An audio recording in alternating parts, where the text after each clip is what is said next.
कहानी सुने। लोमड़ी के कारनामों से भरपूर हमने अनेक कहानियां पढ़ी हैं। लोमड़ी हमेशा कुछ न कुछ बुरा ही करने की सोचती है।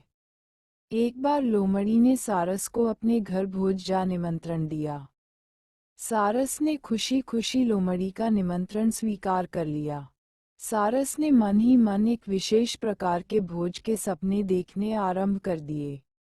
सारस सोच रहा था कि लोमड़ी सचमुच स्वादिष्ट भोजन उसके सामने परोसेगी। सारस का विचार था कि शीघ्र ही उसे स्वादिष्ट मछलियां और केकड़े खाने को मिलेंगे। आखिर वह दिन आ ही गया जब सारस भोज के लिए लोमड़ी के घर गया।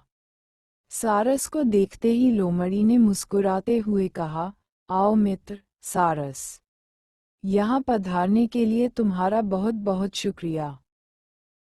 इसके बाद सारस को लोमड़ी एक चौड़े उथले बर्तन के पास ले गई, जिसमें बहुत स्वादिष्ट सूप भरा हुआ था।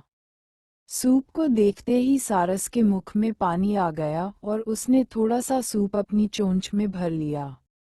फिर सारस ने चोंच को ऊपर करके सूप को गले से नीचे उतार लिया। तभी लोमड़ी ने भी सूप पीना शुरू कर दिया और सारा सूप समाप्त कर डाला। बेचारे सारस को थोड़ा सा ही सूप नसीब हुआ। लोमड़ी ने सारस को अपना रुमाल दिया ताकि वह अपनी चोंच साफ कर सके। लोमड़ी ने कहा, मित्र सारस, तुम्हें भोज का भरपूर आनंद मिला होगा। मुझे आशा है कि तुम्हें सूप अवश्य ही अच्छा लगा होगा। लोमड़ी की बातें सुनकर सारस को बहुत गुस्सा आया। सारस स्वयं को अपमानित महसूस कर रहा था। सारस जैसे ही लोमड़ी से विदा लेकर बाहर आया, तभी चतुर लोमड़ी सारस का उपहास करते हुए जोर जोर से हंसने लगी। अपमानित होकर सारस ने लोमड़ी से बदला लेने का निश्चय कर लिया। सारस ने निश्चय किया कि वह भी लोमड़ी को भोज के लिए निमंत्रित करके उसके साथ वैसा ही व्यवहार करेगा। सारस ने लोमड़ी के प्रति अपना क्रोध अपने मन में छिपा कर रखा। कुछ दिन बाद लोमड़ी से बोला, बहन लोमड़ी, तुम्हारे स्वादिष्ट भोज के लिए तुम्हारा बहुत बहुत धन्यवाद। रविवार रात को तुम्हारी मेरे घर दावत है। मैं तुम्हें भोज के लिए निमंत्रित करता हूँ। ठीक समय पर पधारने को कष्ट करना।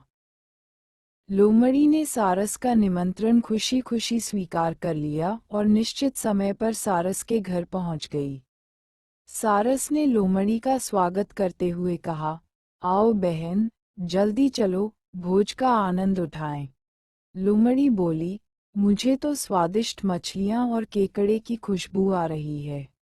मैं अब प्रतीक्षा नहीं कर सकती।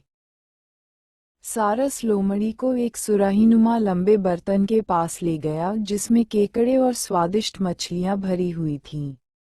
सारस ने सुराहीनुमा बर्तन में अपनी चोंच डाली और एक केकड़ा अपनी चोंच में फंसाकर आनंद से खाने लगा। इसके बाद सारस एक ओर खड़ा हो गया और लोमड़ी से भोजन करने के लिए कहा। लोमड़ी ने सुराहीनुमा बर्तन में अपना सिर घुसाने की बहुत कोशिश की, लेकिन बर्तन का मुंह इतना पतला था कि लोमड़ी सफल न हो सकी। सारस ने पेट भरकर भोजन खाया और बेचारी लोमड़ी देखती ही रह गई। लोमड़ी गुस्से से पैर पटकती हुई अपने घर चली गई। सारस ने लोमड़ी का उपहास करते हुए कहा, लोमड़ी बहन, ये तो जैसे को तैसा था। इतना कहकर सारस जोर जोर से हंसने लगा। शिक्षा। इस कहानी से हमें ये शिक्षा मिलती है कि हमारे साथ जो जैसा व्यवहार करता है, हमें भी उसके साथ वैसा ही व्यवहार करना चाहिए।